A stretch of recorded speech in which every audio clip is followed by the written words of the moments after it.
Hello and welcome to HVNN's series of interviews with candidates running for the Poughkeepsie Common Council. I'm Roger Connor and we're here at Spark Media Project in the Poughkeepsie Underwear Factory building in downtown Poughkeepsie.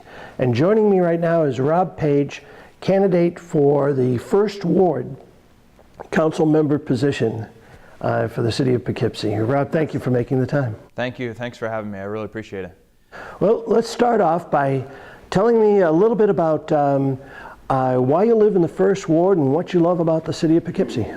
Well, it actually goes back to why I moved to Poughkeepsie. And about 7 years ago, I started working at Vassar Brothers Medical Center. I met my fiance Regina there, and then it was kind of a halfway point between the two places we grew up. I'm from Saugerties, up by Woodstock originally, and she came from Westchester. So it was about an hour commute each way in the opposite direction. We decided, let's take this place where we work and try it out as a home. 7 years later, we loved it.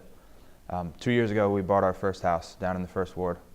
And it's a house we live in together, and it couldn't feel any more than home. I mean, it's really a lovely place. And the First Ward has become our home neighborhood now, after all this time of living here. Really enjoyable place. And so now you've made the decision to contribute to city government. And tell me a little bit about what you feel are your strongest qualifications for being a good council member. I would break it down to three different things, basically. Number one is my absolute love for Poughkeepsie. And I can't even explain why I love Poughkeepsie so much.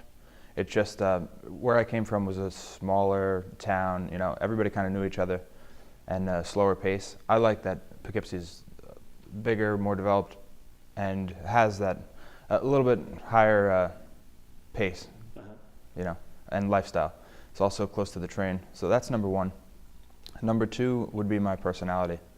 I'm the type of guy that can basically level with anybody, and even if somebody is an opponent in business or anything else, I could find common ground with pretty much anybody.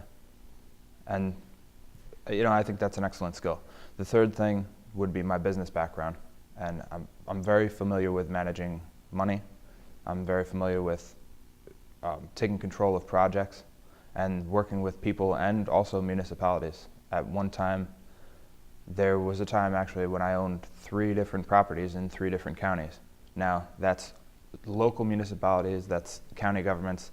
You have to deal with certain things to move projects ahead. So that was a huge learning experience for me. And I think that, you know, years of doing that can help me out tremendously.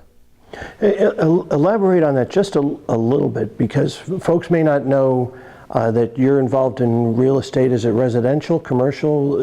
Expand on that just a little bit for us. Mostly residential. I'm involved in sales, as well as for a little over 5 years now, I've owned and managed rental properties, as well as renovations, single families, multifamilies, you name it. You have challenges that come up where you have to deal with local building departments, local inspectors, different rules for different local governments. And when you learn how to deal with it, you're never going to be able to learn all the rules and regulations for each department and each local government.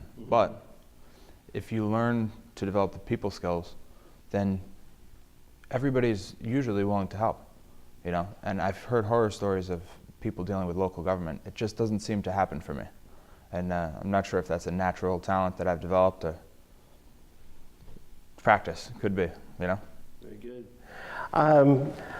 Lastly, in the minute or so that we have left, what do you see as the greatest challenge facing the First Ward and the City of Poughkeepsie overall as we go into 2018? I think the First Ward basically lines up with the entire city. And the number one challenge that I would say is the financial issues that we have. We have a massive amount of debt that needs to be taken care of.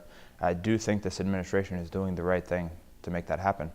But there's some people on the council that make it hard, and I don't think they could see the vision of where we need to head.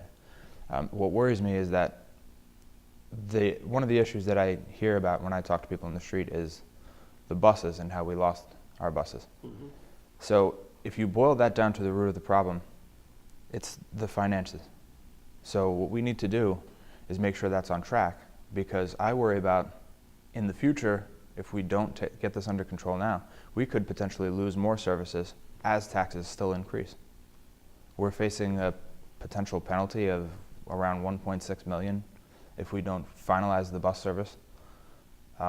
That is going to increase taxes for folks right after we just lost a critical service for our folks.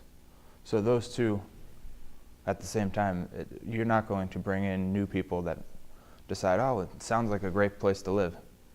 And that's another thing we need. It boils down to having people on the tax roll. Mm-hmm. And I think that we could solve a lot of our problems financially if we get people back on the tax roll. These abandoned properties, if we really push homeownership in the city of Poughkeepsie. One more thing I'll say to that is the school board election. We just had a pretty nice shakeup, and I think that's coming for the council. I really do. If that happens, if we can get the finances in order and keep going the way our administration is, I think we're going to be okay. And then we can work on, that's the foundation, and then we can build on top of that. Very good. Well, we're going to have to leave it there, but thank you for your time, and it was great to get to know you a little bit. Thank you. I could go all day too, but I appreciate it. Thank you. And folks, whether you live in the city of Poughkeepsie or anywhere in the Hudson Valley, be sure to get informed about your local elections, and be sure to get out and vote on Tuesday, November 7th. For HVNN and all of us here at Spark Media, thank you for tuning in. And Rob, thank you for your time. Appreciate it. Thank you.